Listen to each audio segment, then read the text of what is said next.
la laguna di Venezia per ricordare le morti sul lavoro in Veneto, l'iniziativa della UIL per sensibilizzare su un fronte drammatico dell'economia regionale. Giallo di Vidor, dagli esami tossicologici su Alex Marangon ci sarebbero tracce anche di cocaina oltre al principio attivo che potrebbe appartenere all'ayahuasca. Sospese le ricerche del 18enne veneziano Mattia Patron Zennaro. Dopo 2 notti passate lontano da casa, il giovane si è fatto vivo ed è rientrato in famiglia. Dispositivi medici spacciati per italiani ma prodotti altrove, maxi sequestro della Guardia di Finanza di Portogruaro. Sul mercato avrebbero fruttato oltre 25 milioni di euro. Felice Maniero torna nella sua ex casa Campolongo Maggiore per riprendere e portare la mamma al lampadario in vetro di Murano. I residenti ha fatto bene, era roba sua. Dibattito acceso in commissione consigliare a Caffarsetti sul piano che riguarda la vasta area tra Santa Marta e Scomenzera, critiche dall'opposizione e delusione del comitato Waterfront. Autorizzato l'impiego di 2 droni nell'attività di salvataggio in mare dell'estate 2025, il comune di Chioggia darà il via alla sperimentazione, l'ha annunciato il sindaco Armelao. Buonasera, bentrovate e bentrovati, edizioni di Venezia dei nostri telegiornali. Cominciamo subito con le notizie. 101 bare hanno percorso la laguna di Venezia per ricordare le morti sul lavoro avvenute in Veneto l'anno scorso. L'iniziativa della UIL, sempre l'anno scorso, si sono registrati quasi 70.000 infortuni. Sotto un cielo plumbeo e contro un vento sferzante, 101 bare solcano sopra un pontone la laguna di Venezia. Sono partite dal Tronchetto, attraversando il canale della Giudecca e il bacino di San Marco per arrivare all'Arsenale. Simboleggiano i 101 morti sul lavoro in Veneto nel 2023, un anno durante il quale, quindi, ogni 3 giorni circa una persona non è tornata a casa dal lavoro. Oggi le bare sono di cartone, ma le tragedie sono drammaticamente vere e continuano. Dall'inizio di quest'anno i morti sono più di 40. Serve aumentare i controlli, serve intervenire di più sulla prevenzione e sulla formazione, serve rendere simili le norme che ci sono nei subappalti a cascata del settore privato a quelli pubblici. Poi noi continuiamo a sostenere che serve anche una procura speciale. I magistrati intervengono purtroppo alla fine di queste tragedie e c'è la necessità di rendere giustizia a tante famiglie che non l'hanno avuta. Pierpaolo Bombardieri è il segretario nazionale della UIL, il sindacato che ha lanciato questa campagna di sensibilizzazione che dopo aver toccato altre importanti città italiane è letteralmente sbarcata a Venezia. Ma non tutto è negativo oggi. Il segretario regionale della UIL, Roberto Toigo, rivendica i risultati degli sforzi compiuti in Veneto negli ultimi anni come base di partenza per il futuro. I protocolli che abbiamo fatto con la prefettura e la regione qualcosa hanno sancito, perché se noi mettiamo insieme i morti sul lavoro rapportati alle ore lavorate, non come valore assoluto, noi vediamo che il Veneto in 3 anni ha avuto un miglioramento del 9%. C'è tantissimo da fare, ma vuol dire che siamo sulla strada giusta. Nel 2023 in Veneto ci sono stati quasi 70.000 infortuni sul lavoro e la richiesta di più controlli si scontra spesso con la carenza di organico degli organi preposti. Per anni si è spiegato che la diminuzione del debito pubblico passava attraverso il blocco delle assunzioni nel pubblico impiego. Abbiamo visto che così non è, che il debito pubblico è aumentato, le assunzioni si sono bloccate e adesso paghiamo quelle scelte fatte nel corso degli ultimi 15 anni. Nulla comunque sarà mai importante quanto la diffusione di una cultura della sicurezza sul luogo di lavoro. Noi vinceremo questa battaglia solo quando un lavoratore e una lavoratrice, quando si vede in una situazione di pericolo, è capace di fermarsi. Allora riusciremo a vincere questa battaglia, altrimenti controlli, formazione, che assolutamente sono indispensabili, non saranno sufficienti. Il giallo di Vidor, dagli esami tossicologici su Alex Marangone emergerebbero tracce anche di cocaina. Si aggiunge un tassello a quello che ormai è stato definito il giallo di Vidor. La morte di Alex Marangone rimane per ora avvolta nel mistero. Il barista 25enne è stato trovato privo di vita sul Piave dopo aver partecipato ad un rito sciamanico nell'abbazia di Vidor. Oltre ad un principio attivo che potrebbe appartenere all'ayahuasca, dagli esami tossicologici sui tessuti e sul sangue emergerebbero tracce di cocaina. In quale momento Alex avrebbe assunto le sostanze, questo è ancora da stabilire. Si attendono i risultati risultati ufficiali che potrebbero però modificare e integrare il capo d'accusa. Tanti punti interrogativi su quella maledetta sera tra il 29 e il 30 giugno. Alex poco prima aveva inviato ad un amico un messaggio nel quale gli raccontava di essersi recato a Vidor per partecipare ad un rito in cui, secondo quanto da lui scritto, avrebbero dovuto far uso di una porzione di ayahuasca. Il giovane quella notte si è allontanato dalla cerimonia in stato di shock dopo aver assunto delle sostanze, poi è scomparso nel nulla. Per 3 ore gli altri partecipanti lo avrebbero cercato, poi hanno dato l'allarme. Alex è stato trovato morto a Ciano del Montello 2 giorni dopo. Sono scattate così le indagini dei carabinieri che hanno raccolto le versioni dei partecipanti al rito sciamanico, testimonianze che, se accertata l'assunzione di sostanze psicotrope, potrebbero non essere del tutto attendibili. Dei curanderi che si sono allontanati da Vidor poco dopo, nessuna traccia e nessuna dichiarazione, nulla è arrivato in procura, nessuna memoria.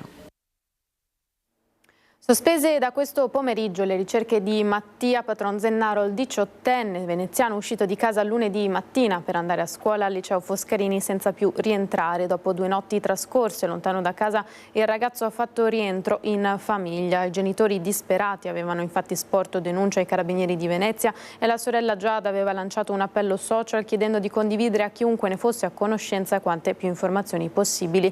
Vicenda che si è conclusa fortunatamente nel migliore dei modi con il ritorno a casa del 18enne. Dispositivi medici spacciati per italiani ma prodotti altrove, maxi sequestro della Guardia di Finanza di Portogruaro. Il marchio era Made in Italy, ma erano stati prodotti in Asia. La Guardia di Finanza di Venezia ha sequestrato 18 milioni di dispositivi medici per un valore complessivo di oltre 25 milioni di euro. L'operazione, condotta dal gruppo di Portogruaro e coordinata dalla Procura di Pordenone, è stata avviata dopo il controllo di un'azienda del territorio che riportava sulle confezioni dei dispositivi medici in vendita il simbolo di una fabbrica accompagnato dal nome di una località italiana e la dicitura Italy, senza alcuna specifica sul luogo di produzione. Analizzata la documentazione amministrativo-contabile della società e i documenti di trasporto, le Fiamme Gialle hanno dunque accertato che le fasi di lavorazione, fabbricazione e confezionamento dei dispositivi avrebbero avuto luogo esclusivamente all'estero, in contrasto con quanto disposto dalla normativa del settore. Dopo aver ricostruito la rete commerciale dell'importatore, i finanzieri hanno individuato 250 esercizi sul territorio nazionale, dove venivano venduti dispositivi spacciati per italiani. Nel frattempo l'importatore ha avviato la produzione di nuove confezioni, sulle quali sono state apposte le corrette indicazioni di origine, sostituendo quelle ingannevoli. Caos in tarda mattinata a Mestre, dove il tram è uscito ancora una volta dalla rotaia. La curva tra via Colombo e via Lazzari. È stato necessario bloccarne la corsa per farlo retrocedere e riposizionarlo nella sede adeguata manualmente. ACTV ha messo a disposizione il servizio di autobus sostitutivo, ma i disagi per la viabilità nell'incrocio di Piazzale e Cialdini si sono rivelati inevitabili. Felice Maniero torna a casa nella sua casa di Campolongo Maggiore per portare alla mamma il lampadario in vetro di Murano. I residenti dicono ha fatto bene. Ecco la mamma di Felice Maniero prendere a borsettate i cameraman per difendere a spada tratta l'immagine del figlio, ex boss della Mala del Brenta. Correva l'anno 2011 e la signora Lucia Carrain aveva 81 anni, una leonessa. E per lei che nei giorni scorsi il figlio Felice Maniero, tornato libero da giugno 2023, ha fatto rientro nella sua ex casa a Campolongo Maggiore dal sindaco Mattia Gastaldi, pretendendo la restituzione del lampadario in vetro di Murano della villa, anzi ex villa, di via Fermi 3. Lo vuole mia mamma, avrebbe detto l'ex boss al Primo Cittadino. Richiesta quest'ultima accolta con sorpresa e anche con ammirazione da chi in città lo conosce bene come Terenzio, il marito di una cugina di Felicetto. Per me ha fatto bene. Lei lo conosce, Maniero? È quasi mio cugino. È secondo o terzo cugino con mia moglie. Non da parte mia, da parte di mia moglie, che è una Maniero. E poi c'è lui, l'ex idraulico di Felice Maniero. Conosce bene l'ex boss e anche lui ha frequentato la sua casa durante i cosiddetti anni d'oro. Io sono contento che sia venuto a casa. Il ritorno a casa dell'ex boss accolto con grande ammirazione da quella parte della città che lo conosce bene, non soltanto di fama. Possono dire quello che vogliono, io quando lo vedo mi saluta, o sono un idraulico, non sempre fatto i lavori per lui, ma sempre pagato, anche la mamma è così. Tutto a posto. Anche se lo vedo adesso lo saluto e che stia bene a casa sua. La villetta, un tempo del boss, successivamente posta sotto sequestro, ora è diventata casa della legalità, dove tra i murales spicca anche il volto di Borsellino, come ci racconta il presidente della Proloco, Lucio Zatti. E sono stati fatti da dei ragazzi, da dei writer. E il suo giardino privato, un tempo recintato con il piccolo lago artificiale annesso ruscelletto proprio a 2 passi dalla piscina semi-olimpionica, adesso è un parco pubblico aperto a tutti nel nome della legalità. Della piscina, ora coperta, ne restano soltanto i ricordi, con le maniglie a vista delle 2 scalette.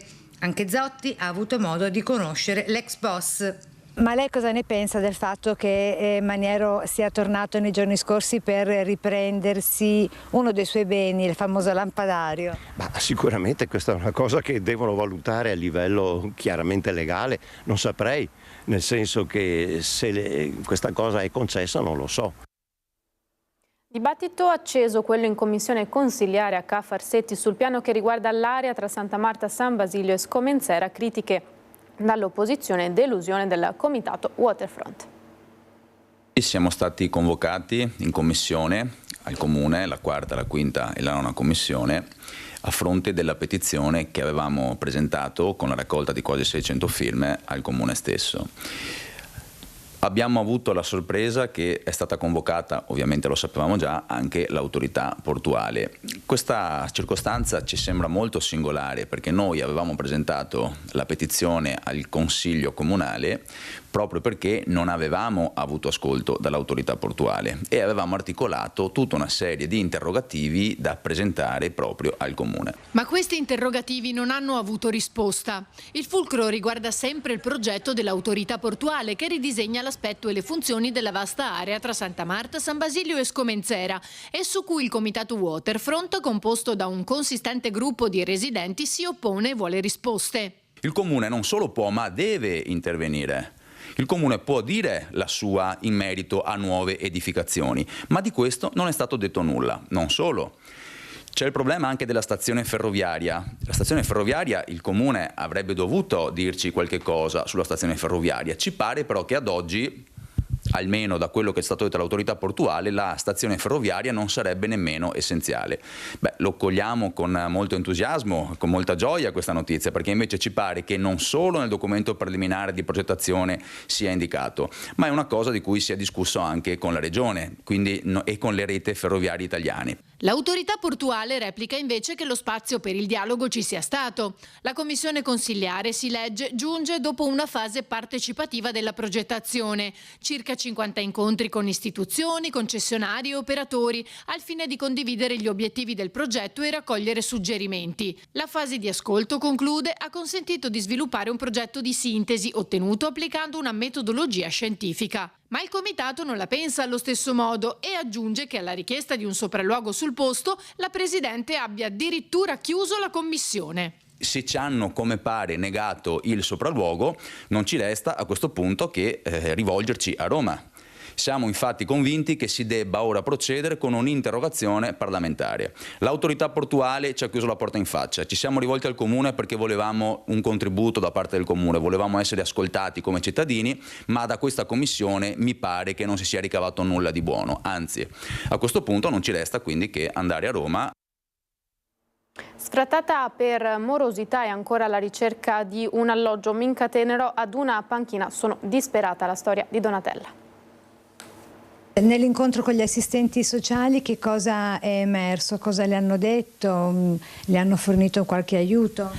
Mi forniscono un aiuto, mi danno 300 euro solo per settembre e ottobre e dopo si vedrà. Resta il problema principale, che lei tra un po' resterà senza casa, senza un tetto sopra la testa. Esatto, il 14 di ottobre, adesso imminente, verrà a prendersi le chiavi e io non so dove andare. Donatella Vescovo, 56 anni, di Marghera, è tornata a bussare alla nostra redazione nonostante l'aiuto nuovamente fornitole dal Comune. Ufficio Affari Generali deve affrontare il problema tra i problemi, la casa che non c'è.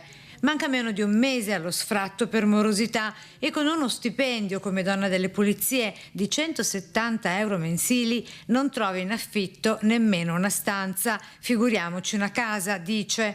Ho provato a guardare un po' in giro, ma sinceramente chi è che ti fa un contratto con la mia busta paga? Nessuno. Ho provato a chiamare il Don Vecchi, mi hanno detto che di fare una domanda e di scaricare la domanda, fare questa domanda e dopo bisogna vedere, perché anche loro hanno un'emergenza abitativa, però da come ho visto, perché mi hanno detto guarda in internet, ho guardato, gli affitti si aggirano dai 600 ai 700 euro. Mercoledì prossimo, 25 settembre, avrà un nuovo appuntamento con i servizi sociali che però, vista la disperazione di Donatella, temono possa commettere qualche atto inconsulto e per questo chiedono di parlare col suo medico. Timori che riguardano anche la stessa Donatella. È preoccupata, dice, possa finire in qualche istituto di cura contro la sua volontà. Non sono matta, lo voglio proprio dire, che non sono matta, è la disperazione che delle volte mi porta a dire certe cose e ancora lo sottolineo. Donatella, senza una casa, con gravi patologie, sopravvissuta a 4 infarti, 2 microinfarti e alle minacce di morte del suo ex compagno, contro il quale a breve dovrà andare a testimoniare, è una donna che ha bisogno di un aiuto vero, concreto. La casa è un lavoro. Faremo un gesto che mi legherò su una panchina. Presentato dal consigliere regionale Montanariello un progetto di legge per valorizzare e censire le imbarcazioni storiche tipiche della laguna. Difendere il Made in Veneto, sapendo che il Made in Veneto ormai trova radicamento nella sua tradizione, come in caso della Voga alla Veneto, di imbarcazioni tipiche storiche in tutta la regione, addirittura in tutta Italia e in tutta Europa. Con questo scopo il consigliere regionale Dem Montanariello ha presentato come primo firmatario un progetto di legge a tutela, valorizzazione e censimento delle barche storiche tipiche della laguna di Venezia e dell'Alto Adriatico. Il progetto è stato sottoscritto anche dalla capogruppo Camani e dai consiglieri Luisetto e Zottis. Lo facciamo partendo dalla storia più importante, quindi quella delle imbarcazioni storiche antiche che rappresentano sicuramente Venezia, ma che sono diffuse ormai anche nel Padovano, nel Veronese, in tutta la regione. Quindi il Made in Veneto attraverso la qualità del lavoro dei nostri artigiani. In un contesto storico, culturale, sportivo e artigianale che vede nel Veneto quelle radici che possono far sì che attraverso questa legge passi un vero e proprio cambio di tendenza culturale, dove non si pensi più che basta avere una barca in plastica fatta come una gondola per poter dire che è veneta, ma che debba essere una barca fatta con progetti registrati, riconosciuti, con materiali censiti e attraverso dei maestri d'ascia che riprendono quella che è la tradizione e la cultura del Veneto. Il progetto di legge ha 3 obiettivi: l'istituzione di un registro pubblico, la valorizzazione dei mestieri e l'erogazione dei contributi. L'ENEC ha autorizzato l'impiego di 2 droni nelle attività di salvataggio in mare e dall'estate 2025 il comune di Chioggia darà il via alla sperimentazione in una zona del litorale vicino alla diga di Sottomarina. Lo ha annunciato il sindaco Mauro Armelao a una manifestazione sulla mobilità a Torino. Armelao ha precisato che il comune di Chioggia sta procedendo all'acquisto di 2 velivoli radiocomandati che verranno poi gestiti da SAV, la sorveglianza aerea veneta. E grazie a un'applicazione scaricabile sul telefono ora anche i cittadini possono entrare a far parte in tempo reale dell'osservatorio alla mitigazione del rischio alluvionale del tagliamento. Si chiama Osservatorio dei cittadini sulle piene e in riferimento al territorio del basso corso del fiume Tagliamento intende migliorare la gestione delle alluvioni con un sistema tecnologico che renda anche i residenti protagonisti della tutela del territorio. Tutti infatti possono entrare a far parte della comunità dell'osservatorio e partecipare attivamente grazie ad un'applicazione sul cellulare. L'applicazione è importante perché è un duplice canale per mandare informazioni e rimanere informati nell'ambito del rischio d'alluvione. Quando è previsto un evento alluvionale, il comune può inviare al cittadino delle notifiche di allerta, quindi avvisarlo per tempo se sono previsti dei livelli idraulici elevati nei fiumi del proprio territorio, e il cittadino può quindi rimanere informato ma anche inviare informazioni e segnalazioni in merito a criticità idrauliche nel proprio territorio. L'applicazione sarà lanciata in occasione dell'Osservatorio dei cittadini in festa il 29 settembre a San Michele al Tagliamento. Considerato che tutto il nostro territorio è costeggiato dal fiume Tagliamento, quindi per i circa 40 km di lunghezza del nostro comune tutti i nostri cittadini sono a stretto contatto con lui. Quindi tutti possono essere protagonisti di quello che possono anticipare con segnalazioni e quant'altro, e quindi l'app è un modo per favorire e valorizzare meglio e credo che ci sia anche una semplicità nel promuoverla questa app che possa consentire a tutti di poter essere attenti osservatori del proprio territorio. Fotografie, dati e notizie arrivate dai cittadini, ad esempio su eventuali allagamenti, assieme a quelle rilevate dalla comunità tecnica e scientifica, contribuiranno a popolare modelli utili al monitoraggio del rischio alluvionale nella zona del bacino del Tagliamento. La giornata del 29 settembre a San Michele sarà dedicata ad approfondire ogni aspetto di questa tematica, anche e ancora con l'aiuto delle tecnologie. Si può sperimentare con un ambiente virtuale una simulazione di un evento di piena con Safer Water, si potrà proprio indossare il visore, immergersi in un evento alluvionale e capire quali sono i comportamenti da adottare in caso di alluvione. E per questa edizione è tutto, grazie per essere stati con noi, subito dopo di noi il meteo, grazie ancora dell'attenzione, una buona serata a tutti, arrivederci.